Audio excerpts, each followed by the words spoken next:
Hello മക്കളെ, ഷമീം സാറാണ്. അപ്പോൾ നമ്മുടെ ഓണപ്പരീക്ഷ ഇങ്ങനെ നടന്നുകൊണ്ടിരിക്കുകയാണ്. അപ്പോൾ വളരെ സീരിയസ് ആയിട്ടുള്ള ഒരു കാര്യം നിങ്ങളുമായി ഡിസ്കസ് ചെയ്യാൻ അല്ലെങ്കിൽ നിങ്ങളെ അറിയിക്കാൻ വേണ്ടിയിട്ടാണ് ഷമീം സാർ ഇങ്ങനെ ഒരു വീഡിയോ ആയിട്ട് വന്നിട്ടുള്ളത്. അപ്പോൾ അവിടെ പുറകിൽ കാണുന്ന കമൻസ് മക്കളെ നിങ്ങൾ തന്നെ കമൻറ്റ് ചെയ്താണ്. കഴിഞ്ഞ കുറച്ച് എക്സാംസ് അത് എല്ലാ ക്ലാസ്സിലും പൊതുവെ 10ാം ക്ലാസ്സിലും 9ാം ക്ലാസ്സിലും 8ാം ക്ലാസ്സിലും ഒക്കെ കൂടുതലായിട്ട് കണ്ടിട്ടുള്ള കുറച്ച് കമൻസ് ആണിത്. ഓക്കെ, നേരത്തെ പഠിച്ചു തുടങ്ങിയാൽ മതിയായിരുന്നു, നേരത്തെ കണ്ടാൽ മതിയായിരുന്നു, ലൈവ് ക്ലാസ്സുകൾ മാരത്തോണുകളൊക്കെ നേരത്തെ കണ്ടാൽ മതിയായിരുന്നു ഒരാൾ അഭിപ്രായപ്പെടുമ്പോൾ. ബേസിക്സ് അറിയില്ല, ബട്ട് 36+ മാർക്ക് കിട്ടും എന്നുള്ളൊരു പ്രതീക്ഷ വേറൊരാൾ. അതുപോലെ തന്നെ സെയിം അഭിപ്രായം തന്നെ വേറൊരാൾക്കും കൂടി ഉണ്ട് അല്ലേ. ബേസിക്സ് അറിയാത്തതുകൊണ്ട് 34 മാർക്ക് കിട്ടുമെന്ന് പ്രതീക്ഷിക്കുന്നു. പിന്നെ പോയി സാറേ എല്ലാം പോയി, തോറ്റവർ ലൈക്കടി, എന്നാൽ SS ഈസി ആവുന്നുള്ള രീതിയിൽ ടിപ്പുകൾ വരെ നമ്മൾ എന്ത് ചെയ്യും നമ്മളെ കമൻറ്റ് സെക്ഷനിൽ കാണുന്നുണ്ട്. അപ്പോൾ ഇതിപ്പോൾ ഹിന്ദിയുടെ മാത്രം കാര്യമല്ല കേട്ടോ. ഈ ഭാഗത്ത് കമൻസ് എന്ന് പറയുമ്പോൾ അത് സോഷ്യലിൻ്റെയും അതുപോലെ തന്നെ മാത്സിൻ്റെയൊക്കെ എക്സാം കഴിഞ്ഞ പാട് ആൻസർ കീ പോകുന്ന സമയത്ത് ഓരോ ചോദ്യങ്ങളുടെ ഉത്തരം ഇതായിരുന്നല്ലേ എന്നുള്ള രീതിയിൽ ചിന്തിക്കുമ്പോൾ പല കുട്ടികളും കമൻറ്റ് ചെയ്തിട്ടുള്ള കാര്യങ്ങളാണ് ഇവിടെ കൊടുത്തുള്ളത്. എല്ലാ ചാനലും മിക്സഡാണ്. ഇതിപ്പോൾ ഞാൻ ജസ്റ്റ് ഒരു 2-3-4 കമൻസ് ഇവിടെ കാണിച്ച് തന്നു എന്ന് മാത്രമേ ഉള്ളൂ. നിങ്ങൾ നോക്കിയാൽ മനസ്സിലാവും ഓരോ ലൈവിൻ്റെയും എക്സാം കഴിഞ്ഞതിന് ശേഷം നിങ്ങൾ ചെയ്യുന്ന കമൻസ്. എന്തുകൊണ്ടാണ് നിങ്ങൾക്ക് ഇങ്ങനെ ഒരു കമൻറ്റ് ഇടേണ്ടി വരുന്നത്? നിങ്ങൾ എന്തോ ലാക്ക് ചെയ്യുന്നുണ്ട് അല്ലേ, നിങ്ങൾ എന്തോ ലാക്ക് ചെയ്തിട്ടുണ്ട്, അതുകൊണ്ടാണ് നിങ്ങൾക്ക് എന്തോ മിസ്സായി പോയിട്ടുണ്ട്, അതുകൊണ്ടാണ് നിങ്ങൾക്ക് എക്സാം വളരെയധികം ബുദ്ധിമുട്ടാവുന്നത്. ഫാക്ടേഴ്സ് വേറെയുണ്ട്. എക്സാം എന്താ പറയുക ടഫ് ആവാൻ വേണ്ടിയിട്ട് നമ്മൾ പാറ്റേൺ മാറിയിട്ടുണ്ട്, സിലബസ് മാറിയിട്ടുണ്ട്, അതൊക്കെ ഓക്കെ അല്ലേ. അതേപോലെ തന്നെ ഒരു ദിവസം 2 എക്സാം, ഇപ്പോൾ 10ാം ക്ലാസ്സിലാണെങ്കിൽ സോഷ്യൽ സയൻസും ഹിന്ദിയും ഒരുമിച്ച് വന്നു, അതുകൊണ്ട് പ്രയാസം ഉണ്ടായിട്ടുണ്ട് എന്ന് പല കുട്ടികൾ അഭിപ്രായപ്പെടുന്നുണ്ട് അല്ലേ. അപ്പോൾ സ്വാഭാവികമായിട്ടും സോഷ്യൽ സയൻസിൻ്റെ എക്സാം വളരെ ഈസി ആയിട്ടുള്ളൊരു ക്വസ്റ്റ്യൻ പേപ്പർ ആയിരുന്നു. പേപ്പറിൻ്റെ പ്രശ്നം കൊണ്ടല്ല, പക്ഷേ ഒരു ദിവസം 2 എക്സാം വന്നതുകൊണ്ട് 2 വിഷയവും ശരിക്ക് പ്രോപ്പറായിട്ട് പഠിക്കാൻ പറ്റില്ല എന്നുള്ള ഒരു പ്രശ്നം കുട്ടികൾ അഭിമുഖീകരിച്ചിട്ടില്ലേ. അതേപോലെ തന്നെ എല്ലാ ക്ലാസ്സുകളിലും ഇതുപോലെയുള്ള പ്രശ്നങ്ങൾ ഉണ്ടായിട്ടുണ്ട് അല്ലേ. അപ്പോൾ തീർച്ചയായിട്ടും ഇത് നമ്മൾ ഓൾറെഡി അറിയാമായിരുന്നു. നമുക്ക് ടൈം ടേബിൾ എക്സാമിൻ്റെ തലേ ദിവസം അല്ലല്ലോ പബ്ലിഷ് ചെയ്തിട്ടുള്ളത്. അപ്പോൾ നമുക്ക് എന്തോ ഒന്നും ലാക്ക് ആയിട്ടുണ്ട്, നമ്മൾ എന്തോ ചെയ്യാൻ വിട്ടുപോയിട്ടുണ്ട്. പ്രോപ്പറായിട്ടുള്ള സ്റ്റഡി പ്ലാൻ അത് തന്നെയാണ്. നമ്മൾ എക്സാമിന് മുമ്പ് നമ്മൾ ഒരുപാട് വീഡിയോസ് സ്റ്റഡി പ്ലാനുമായി ബന്ധപ്പെട്ട് ചെയ്തിട്ടുണ്ടായിരുന്നു. ആ പ്ലാനുകൾ അനുസരിച്ച് കൃത്യമായിട്ട് ഫോളോ ചെയ്ത് നിങ്ങൾ ഓരോ ചാപ്റ്റേഴ്സും എപ്പോഴാണ് പഠിച്ച് തീർക്കേണ്ടത് നിങ്ങൾ ചെയ്തിട്ടുണ്ടായിരുന്നുവെങ്കിൽ നിങ്ങൾക്ക് ഇത്തരത്തിൽ കമൻറ്റ് ചെയ്യേണ്ട ഒരു അവസ്ഥ വരില്ലായിരുന്നു. നേരത്തെ നമ്മൾ എന്ത് ചെയ്തിട്ടുണ്ട്, ലൈവുകളൊക്കെ നമ്മൾ എപ്പോഴോ തുടങ്ങിയിട്ടുണ്ട് അല്ലേ. ഇനിയിപ്പോൾ ലൈവുകളൊന്നും കാണാൻ പറ്റുന്നില്ലെങ്കിൽ പോലും നിങ്ങൾ എന്ത് ചെയ്യണം, അതിനനുസരിച്ച് വീട്ടിലിരുന്ന് സ്വന്തമായിട്ട് പഠിക്കാനുള്ള കാര്യങ്ങൾ ചെയ്യണമായിരുന്നു. അപ്പോൾ തീർച്ചയായിട്ടും ഇതുപോലെ ആയിരിക്കും ഈ വർഷത്തെ ഓരോ എക്സാംസും. നമുക്കിനി ക്രിസ്മസ് എക്സാം വരുന്നുണ്ട്, അതും ഇതേ പാറ്റേൺ ആയിരിക്കും. ഇതിനേക്കാൾ ഒന്നുകൂടി ടഫറായിരിക്കും ക്രിസ്മസ് എക്സാം. സാധാരണ ഓണം എക്സാം കുറച്ച് ഈസി ആയിരിക്കും, പക്ഷേ ഓണം എക്സാമിൽ തന്നെ കുറച്ച് പേർക്കെങ്കിലും ഈ എക്സാം വളരെയധികം ബുദ്ധിമുട്ടായിട്ട് തോന്നിയിട്ടുണ്ടെങ്കിൽ അപ്പോൾ ക്രിസ്മസ് എക്സാമിന് നമ്മൾ ഇപ്പോൾ ചെയ്തത് പോരാ, അതിൻ്റെ ഡബിൾ എഫേർട്ട് നമ്മൾ എടുക്കണം എന്നുള്ള ഒരു സന്ദേശം.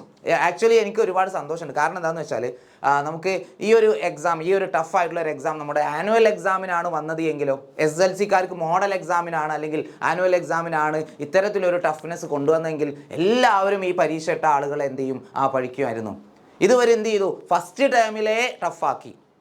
ഫസ്റ്റ് ടൈമിൽ അത്യാവശ്യം ബുദ്ധിമുട്ടുള്ള ടൈപ്പ് ക്വസ്റ്റ്യൻസ് ആഡ് ചെയ്തുകൊണ്ട് തന്നെ നമുക്ക് പ്രിപ്പയർ ചെയ്യാനുള്ള ഒരു സമയം കിട്ടിയിട്ടുണ്ട്. കഴിഞ്ഞ വർഷം +1 +2 ഈ ഒരു സമയം അവർക്ക് കിട്ടിയിട്ടുണ്ടായിരുന്നില്ല. കാരണം അവസാനം മോഡൽ എക്സാം ഈസി ആക്കിയിട്ട് പബ്ലിക് എക്സാം കൊണ്ടുപോയിട്ട് ടഫാക്കുന്ന ഒരു സ്ഥിതിവിശേഷമായിരുന്നു കഴിഞ്ഞ വർഷങ്ങളിലൊക്കെ ഉണ്ടായിരുന്നത്. അതിനൊരു മാറ്റം വന്നിട്ടുണ്ട്. നല്ലൊരു സൈൻ തന്നെയാണ്. നമുക്ക് മനസ്സിലാക്കാൻ വേണ്ടി പറ്റും എങ്ങനെ പഠിച്ചാലാണ് നമുക്ക് ആനുവൽ എക്സാമിന് ഫുൾ മാർക്കിലേക്ക് അല്ലെങ്കിൽ A+ലേക്ക് എത്താൻ പറ്റുക എന്നുള്ളത് ഇപ്പോൾ എല്ലാവർക്കും മനസ്സിലായിട്ടുണ്ടാവും അല്ലേ. തീർച്ചയായിട്ടും അല്ലേ. അപ്പോൾ തീർച്ചയായിട്ടും മക്കളെ നിങ്ങളൊന്ന് ചിന്തിച്ചു നോക്കാം. നിങ്ങൾ ഈ പരീക്ഷയിൽ തോറ്റുപോയോ? മക്കളെ ഞാൻ പറയും നിങ്ങൾ തോറ്റുപോയിട്ടില്ല. ഓക്കെ, നിങ്ങൾ തോറ്റുപോയിട്ടില്ല. നമുക്ക് പുതിയ സിലബസ് വന്നു. ഇപ്പോൾ 6, 8, 10 ക്ലാസ്സുകളൊക്കെ പുതിയ സിലബസ് വന്നു. നമുക്കൊന്നും അറിയില്ല. ടീച്ചേഴ്സ് പോലും ഇമാജിൻ ചെയ്യാത്ത അല്ലെങ്കിൽ എക്സ്പെക്റ്റ് ചെയ്യാത്ത ചോദ്യങ്ങളൊക്കെ വന്നിട്ടുണ്ടായിരുന്നു. അപ്പോൾ തീർച്ചയായിട്ടും അതിനനുസരിച്ച് നമുക്ക് എന്ത് ചെയ്യാൻ പറ്റും, 2ാമത്തെ എക്സാം ആയുള്ള നമ്മുടെ ക്രിസ്മസ് എക്സാം പ്ലാൻ ചെയ്യാൻ വേണ്ടി പറ്റും. അപ്പോൾ ഈ ഒരു രീതിയിലാണ് മോഡൽ ക്വസ്റ്റ്യൻ പേപ്പറൊക്കെ പുറത്ത് വന്നിട്ടുണ്ടായിരുന്നെങ്കിൽ പോലും ഈ ഒരു രീതിയിലായിരിക്കും ഇനി നമുക്ക് എന്ത് ചെയ്യുക, പരീക്ഷയ്ക്ക് ക്വസ്റ്റ്യൻസ് വരിക എന്നുള്ളത് ഒരു കാര്യം, ഒരു ധാരണ നമുക്ക് കിട്ടിയല്ലോ. അതുകൊണ്ട് തന്നെ നമുക്ക് ഫസ്റ്റ് ചാൻസ് പോയെങ്കിൽ പോട്ടെ മക്കൾ. ഇതിപ്പോൾ എല്ലാവരുടെ കാര്യമല്ല ഞാൻ പറയുന്നത്. കുറച്ച് പേർക്ക് അല്ലെങ്കിൽ ഒരു 50% എബോവ് കുട്ടികൾക്കെങ്കിലും ഇപ്പോൾ നടന്ന ഓണപ്പരീക്ഷ ചില വിഷയങ്ങളെങ്കിലും ടഫ് ആയിട്ടുണ്ടാവും. അങ്ങനെ നിങ്ങൾക്ക് ടഫ് ആയിട്ടുണ്ടെങ്കിൽ നിങ്ങൾ എല്ലാവരും താഴെ കമൻറ്റ് ചെയ്യണം. ഓക്കെ, നിങ്ങൾക്ക് ഏതൊക്കെ സബ്ജക്റ്റാണ് ഏറ്റവും കൂടുതൽ ബുദ്ധിമുട്ടായത് എന്ന് നിങ്ങൾ എന്ത് ചെയ്യണം, തീർച്ചയായിട്ടും താഴെ കമൻറ്റ് ചെയ്തിട്ടുണ്ടാവണം കേട്ടോ. ഓക്കെ, അത് നമുക്ക് അതിനനുസരിച്ച് നമുക്ക് കൂടുതൽ വീഡിയോസൊക്കെ തരാൻ അത് ഉപകരിക്കും. നിങ്ങൾ തീർച്ചയായിട്ടും നിങ്ങളുടെ ഓരോ കമൻസും വളരെ വിലപ്പെട്ടതാണ്.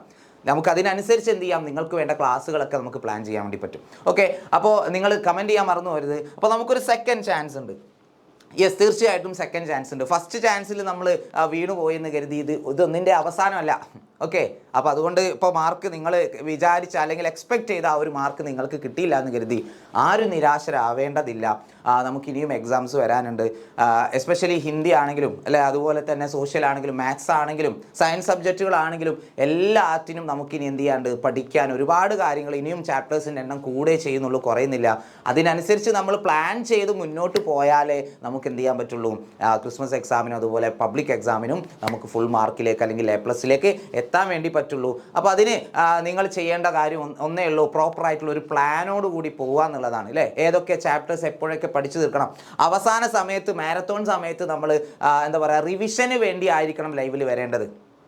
റിവിഷന് വേണ്ടി, അതിന് മുമ്പ് നമ്മളെല്ലാം പഠിച്ച് സെറ്റായിട്ടുണ്ടാവണം. അപ്പോൾ അതിനൊക്കെ നിങ്ങളെ ഹെൽപ്പ് ചെയ്യാൻ നമ്മൾ എന്ത് ചെയ്യുന്നുണ്ട്, ഓരോ ക്ലാസ്സിലും നമ്മൾ ബാച്ചുകൾ കൊടുക്കുന്നുണ്ട്. 6ാം ക്ലാസ് മുതൽ +2 വരെ നമുക്ക് ഓൺലൈനായിട്ട് ബാച്ചുകളുണ്ട് നിങ്ങളെ ഹെൽപ്പ് ചെയ്യാനാണ്. ഇപ്പോൾ ഈ ബാച്ചിൻ്റെ പ്രൊമോഷനായിട്ടൊന്നും നിങ്ങൾ കാണേണ്ടതില്ല, നിങ്ങൾ മനസ്സിലാക്കിയാൽ മതി. ഇനിയിപ്പോൾ നമ്മുടെ ബാച്ചിൽ ഇല്ലെങ്കിൽ പോലും നിങ്ങൾ എന്ത് ചെയ്യണം, കൃത്യമായിട്ട് പ്ലാൻ ചെയ്തിട്ട് പോകണം. കാരണം എക്സാം നമുക്ക് കഴിഞ്ഞ വർഷങ്ങളിലെ പോലെ എല്ലാം ടഫാണ്. ഇനി അങ്ങോട്ട് ടഫാവും. ഫുൾ A+കളുടെ എണ്ണം കുറയും, വിജയശതമാനം കുറയും, അത് ഉറപ്പാണ്. ആ ഒരു എന്താ പറയുക, മാറ്റി നിർത്തപ്പെടുന്ന അല്ലെങ്കിൽ മാർക്ക് കുറഞ്ഞു പോകുന്നവരിൽ നമ്മൾ പെട്ടുപോകാൻ പാടില്ല. നിങ്ങളെ ഹെൽപ്പ് ചെയ്യാൻ നമ്മൾ ഇവിടെ റെഡിയാണ്. നിങ്ങൾക്ക് വേണ്ട എല്ലാ ക്ലാസ്സുകളും നമ്മൾ തന്നുകൊണ്ടേയിരിക്കും. ഇപ്പോൾ ഓണം ഓഫറൊക്കെ ഉണ്ട്. ഓരോ ക്ലാസ്സിൻ്റെയും ഫീസും കാര്യങ്ങളൊക്കെ ഇവിടെ കൊടുത്തിട്ടുണ്ട്. 6ാം ക്ലാസ് മുതൽ +2 വരെ നമുക്ക് എന്തുണ്ട്, ബാച്ചുകളുണ്ട്. താല്പര്യമുള്ള മക്കളെല്ലാവരും നിർബന്ധമായിട്ടും എന്ത് ചെയ്യുക, താഴെ കാണുന്ന നമ്പറിൽ കോൺടാക്ട് ചെയ്യുക. എന്നിട്ട് എത്രയും പെട്ടെന്ന് നിങ്ങളുടെ അഡ്മിഷൻ ഉറപ്പാക്കുക. ഓണപ്പരീക്ഷ കഴിഞ്ഞു, ഇനി വെക്കേഷൻ സമയമൊന്നും വെറുതെ കളയേണ്ടതല്ല. ഓക്കെ, മക്കൾ മനസ്സിലാക്കുക. അപ്പോൾ നല്ല മാർക്ക് ഉണ്ടെങ്കിലേ നമുക്ക് സമൂഹത്തിൽ നല്ല രീതിയിൽ നല്ലൊരു ജോലിയൊക്കെ കിട്ടിയിട്ട് നമുക്ക് ജീവിക്കാൻ വേണ്ടി പറ്റുള്ളൂ. ഓക്കെ, ഒരു 18 വയസ്സ് വരെ വീട്ടുകാർ നമ്മുടെ കൂടെ ഉണ്ടാവും. അത് കഴിഞ്ഞാൽ പിന്നെ നമ്മൾ തന്നെ എന്ത് ചെയ്യണം, അധ്വാനിക്കണം. നമ്മൾ തന്നെ സ്വന്തമായിട്ട് ഇപ്പോൾ ഡിഗ്രിക്കൊക്കെ പഠിക്കുന്ന സമയത്ത് ആരും ഉന്തി തള്ളി പറഞ്ഞേക്കാൻ പോകുന്നില്ല. ഡിഗ്രിക്ക് അഡ്മിഷൻ കിട്ടുക എന്നുള്ളത് തന്നെ വലിയ കാര്യമാണ്. +1 ഇഷ്ടപ്പെട്ട സ്കൂളിൽ അഡ്മിഷൻ കിട്ടുക തന്നെ വലിയ വെല്ലുവിളിയായിട്ട് നിൽക്കുന്ന ഒരു സമയത്ത് നമുക്ക് ഡിഗ്രിയിലേക്കൊക്കെ എത്തുമ്പോൾ അത് വളരെയധികം ബുദ്ധിമുട്ടായി മാറും. ഓക്കെ, നല്ല ജോലി കിട്ടണമെങ്കിൽ നല്ല വിദ്യാഭ്യാസം, നല്ല എഡ്യൂക്കേഷൻ ക്വാളിഫിക്കേഷൻ വേണം. അപ്പോൾ അത് കുഞ്ഞു പ്രായത്തിലെ നമ്മൾ എന്ത് ചെയ്യണം, 6ാം ക്ലാസ്സിലാണെങ്കിലും ഏത് ചെറിയ ക്ലാസ്സിലാണെങ്കിലും ആ ഒരു ലക്ഷ്യം നമുക്ക് ഉണ്ടാവണം. നല്ലവണ്ണം പഠിച്ചാലേ നല്ല രീതിയിൽ നമുക്ക് ജീവിക്കാൻ കഴിയുള്ളൂ എന്നുള്ള ആ ഒരു ചിന്ത നിങ്ങളിൽ ഉണ്ടാവണം. അപ്പോൾ നിങ്ങളുടെ കൂടെ എന്നും എക്സാം വിന്നർ ഫാമിലി ഉണ്ടാവും. അപ്പോൾ താല്പര്യമുള്ള മക്കളെല്ലാവരും എന്ത് ചെയ്യുക, എത്രയും പെട്ടെന്ന് തന്നെ ഈ ഒരു ഓഫർ സമയത്ത് തന്നെ നിങ്ങൾ എന്ത് ചെയ്യുക, ബാച്ചിൽ ജോയിൻ ചെയ്യുക. ഇനി ബാച്ചിൽ ജോയിൻ ചെയ്യാൻ പറ്റാത്തവരും കൃത്യമായിട്ടുള്ള പ്ലാനോട് കൂടി കാര്യങ്ങൾ മുന്നോട്ട് നീക്കുക.